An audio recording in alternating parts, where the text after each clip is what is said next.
Good afternoon. Thank you very much. Today, I'm here to tell you that the Western world is in danger. And it is endangered because those who are supposed to have to defend the values of the West are co-opted by a vision of the world that inexorably leads to socialism and thereby to poverty.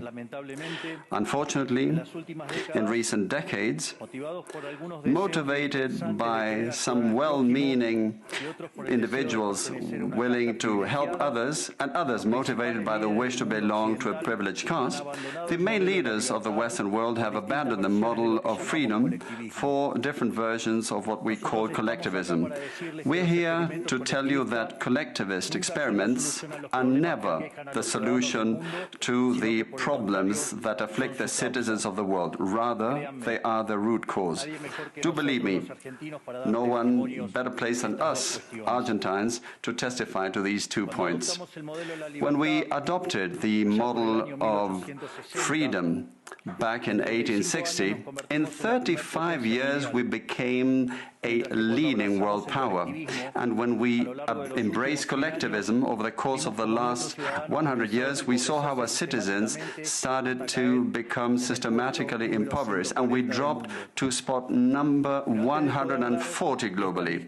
But before having the discussion, it would first be important for us to take a look at the data that demonstrate why free enterprise capitalism is not just the only possible system to end world poverty, but also that it's the only morally desirable system to achieve this. If we look at the history of economic progress, we can see how between the year 0 and the year 1800 approximately, world per capita GDP practically remained constant throughout the whole reference period. If you look at a graph of the evolution of economic growth throughout the history of humanity, you would see a hockey stick graph, an exponential function that remained constant for 90% of the time and which was exponentially triggered starting in the 19th century. The only exception to this history of stagnation was in the late 15th century with the discovery of the American continent. But for this exception, throughout the whole period between the year 0 and the year 1800,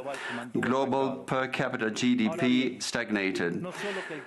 Now, it's not just that capitalism brought about an explosion in wealth from the moment it was adopted as an economic system. But also, if you look at the data, what you will see is that growth continues to accelerate throughout the whole period. And throughout the whole period between the year 0 and the year 1800, the per capita GDP growth rate remained stable at around 0.02% annually, so almost no growth. Starting in the 19th century, with the Industrial Revolution, the compound annual growth rate was 0.66%. And at that rate, in order to double per capita GDP, you would need some 107 years. Now, if you look at the period between the year 1900 and the year 1950, the growth rate accelerated to 1.66% a year. So you no longer need 107 years to double per capita GDP, but 66. And if you take the period between 1950 and the year 2000, you will see that the growth rate was 2.1%. Again, the CAGR, which would mean that in only 33 years we could double the world's per capita GDP. This trend, far from stopping, remains well alive today. If we take the period between the year 2000 and 2023, the growth rate again accelerated to 3% a year, which means that we could double world per capita GDP in just 23 years. That said, when you look at per capita GDP since the year 1800 and until today, what you will see is that after the Industrial Revolution, global per capita GDP multiplied by over 15 times, which meant a boom in growth that lifted 90% of the global population out of poverty. We should remember that by the year year 1800, about 95% of the world's population lived in extreme poverty, and that figure dropped to 5% by the year 2020, prior to the pandemic. The conclusion is obvious. Far from being the cause of our problems, free trade capitalism as an economic system is the only instrument we have to end hunger, poverty, and extreme poverty across our planet. The empirical evidence is unquestionable. Therefore, since there is no doubt that free enterprise capitalism is superior in productive terms, the left-wing doxa has attacked capitalism, alleging matters of morality, saying, that's what the detractors claim, that it's unjust. They say that capitalism is evil because it's individualistic, and that collectivism is good because it's altruistic, of course, with the money of others. So they therefore advocate for social justice. But this concept, which in the developed world became fashionable in recent times, in my country has been a constant in political discourse for over 80 years. The problem is that social justice is not just, and it doesn't contribute either to the general well-being. Quite on the contrary, it's an intrinsically unfair idea because it's violent. It's unjust because the state is financed through tax, and taxes are collected coercively. Or can any one of us say that they voluntarily pay taxes? Which means that the state is financed through coercion, and that the higher the tax burden, the higher the coercion, and the lower the freedom. Those who promote social justice, the advocates, start with the idea that the whole economy is a pie that can be shared differently. But that pie is not a given. It's wealth that is generated in what Israel Kirzner, for instance, calls a market discovery process. If the goods or services offered by a business are not wanted, the business will fail unless it adapts to what the market is demanding. If they make a good quality product at an attractive price, they will do well and produce more. So the market is a discovery process in which the capitalists will find the right path as they move forward. But if the state punishes capitalists when they're successful and gets in the way of the discovery process, they will destroy their incentives, and the consequence is that they will produce less, the pie will be smaller, and this will harm society as a whole.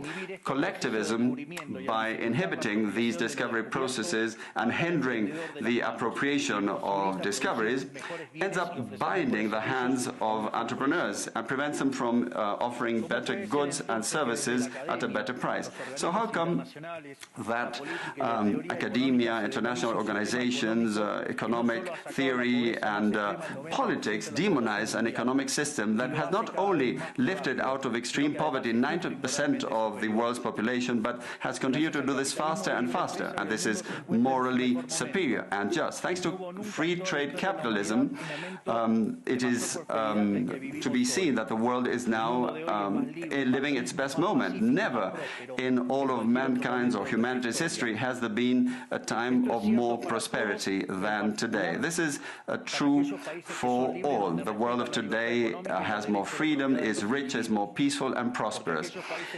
And this is particularly true for countries that have more freedom and have economic freedom and respect the property rights of individuals, because countries that have more freedom are 12 times richer than those that are repressed, and the lowest decile in terms of distribution in free countries are better off than 90% of the population of repressed countries, and poverty is 25 times lower, and extreme poverty is 50 times lower. And citizens in free countries live 25% longer than citizens in repressed countries. Now, what is it that we mean when we talk about libertarianism? And let me quote the words of the greatest authority on freedom in Argentina, Professor Alberto Venegas Lech Jr., who says that libertarianism is the unrestricted respect for the life project of others, based on the principle of non-aggression, in defense of the right to life, liberty and property. Its fundamental institutions being private property, markets free from state intervention, free competition, the division of labor, and social cooperation, as part of which success is achieved only by serving others with goods of better quality or at a better price. In other words, capitalists Successful business people are social benefactors who, far from appropriating the wealth of others, contribute to the general well-being. Ultimately, a successful entrepreneur is a hero.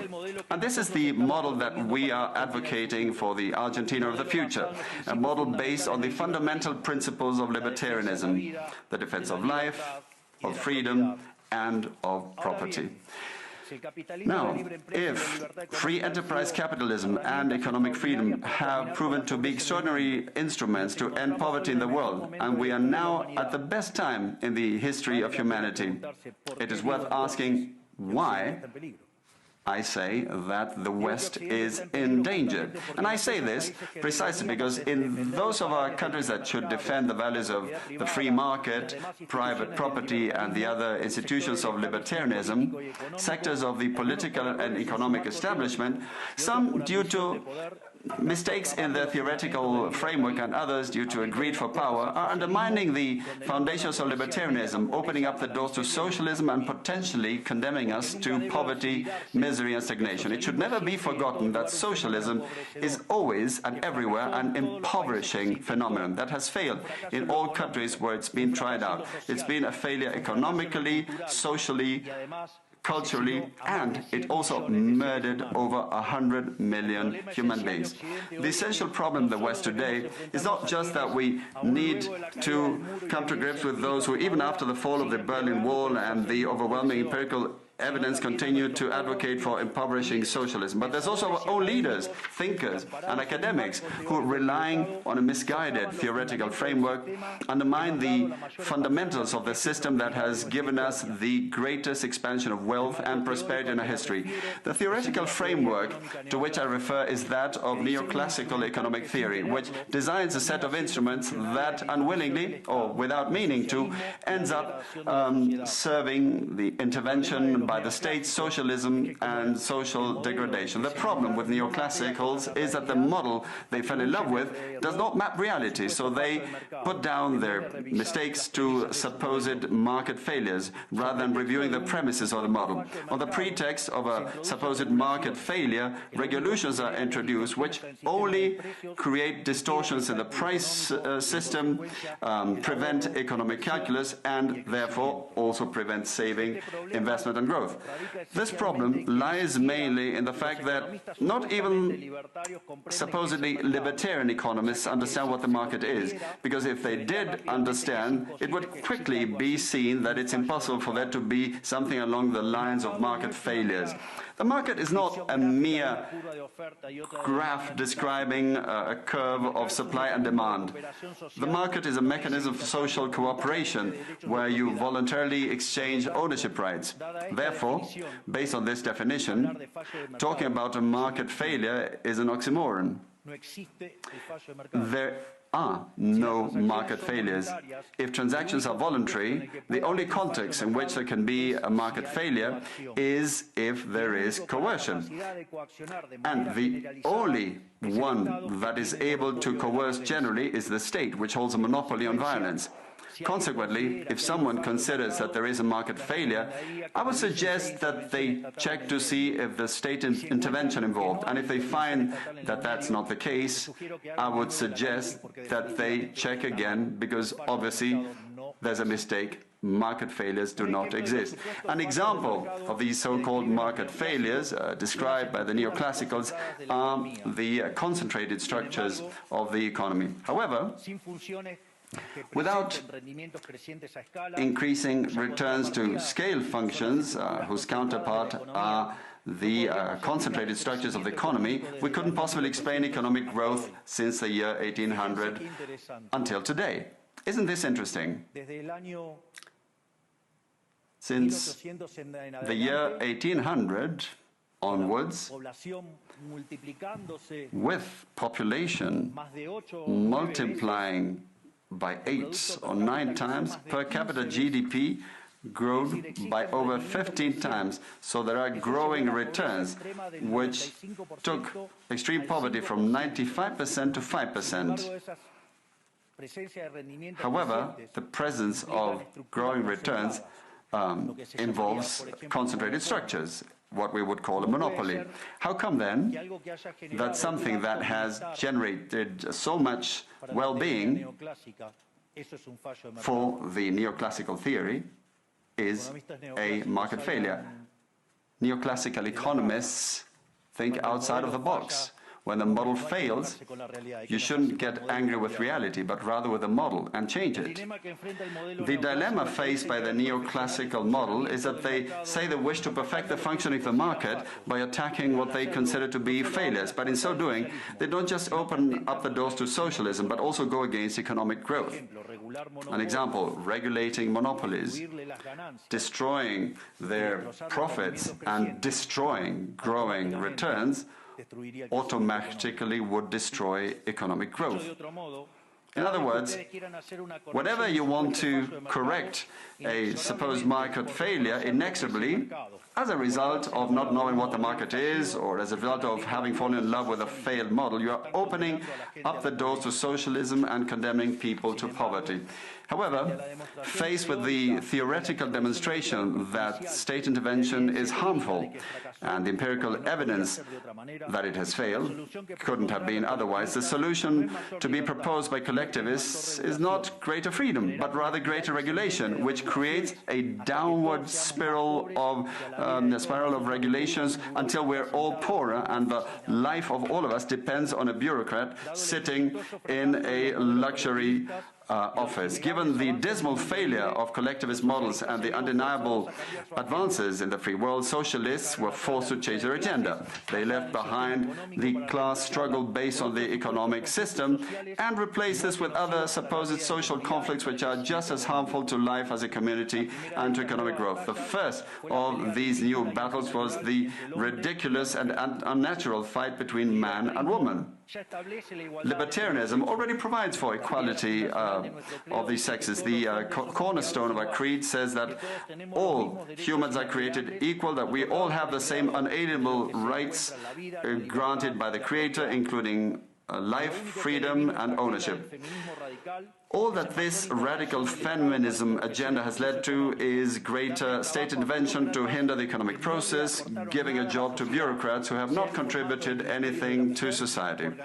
Examples, ministries of women or international organizations devoted to promoting this agenda. Another conflict presented by socialists is that of humans against nature, claiming that we human beings damage the planet, which should be protected at all costs, even going as far as advocating for population control mechanisms or the bloody abortion agenda. Unfortunately, these harmful ideas have taken a strong hold in our society. Neo-Marxists have managed to co-opt the common sense of the Western world, and this they have achieved by appropriating the media, culture, universities, and also international organizations.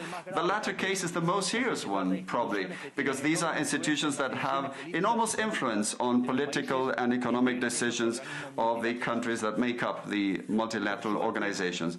Fortunately, there's more and more of us who are daring to make our voices heard, because we see that if we don't truly and decisively fight against these ideas, the only possible fate is for us to have increasing levels of state regulation, socialism, poverty, and less freedom, and therefore will be having worse standards of living. The West has unfortunately already started to go along this path. I know to many it may sound ridiculous to suggest that the West has turned to socialism, but it's only ridiculous if you only limit yourself to the traditional economic definition of socialism, which says that it's an economic system where the state owns the means of production. This definition, in my view, should be updated in the light of current circumstances. Today, states don't need to directly control the means of production to control every aspect of the lives of individuals. With tools such as printing money, debt, subsidies, controlling the interest rate, price controls, and regulations to correct the so-called market failures, they can control the lives and fates of millions of individuals. This is how we come to the point where, by using different names or guises, a good deal of the generally accepted political offers in most Western countries are collectivist variants, whether they proclaim to be openly communists, fascists, Nazis, socialists, social democrats, national socialists, Democrat Christians, Christian Democrats, neo-Keynesians, progressive, populist, nationalists, or globalists.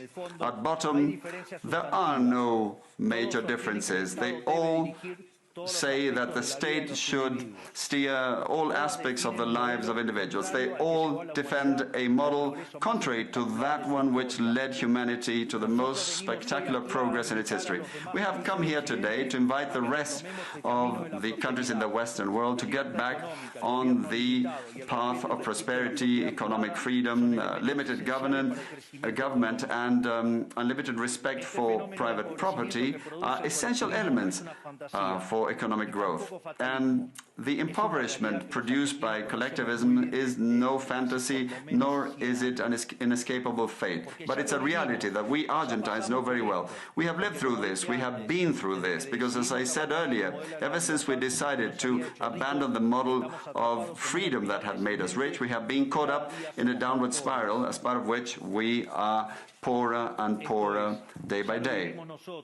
So this is something we have lived through, and we are here to warn you about what can happen if the countries in the Western world that became rich through the model of freedom stay on this path of servitude. The case of Argentina is an empirical demonstration that no matter how rich you may be, or how much you may have in terms of natural resources, or how skilled your population may be, or educated, or how many bars of gold you may have in the central bank, if measures are adopted that hinder the free functioning of markets, free competition, free price systems, if you hinder trade, if you attack private property, the only possible fate is poverty.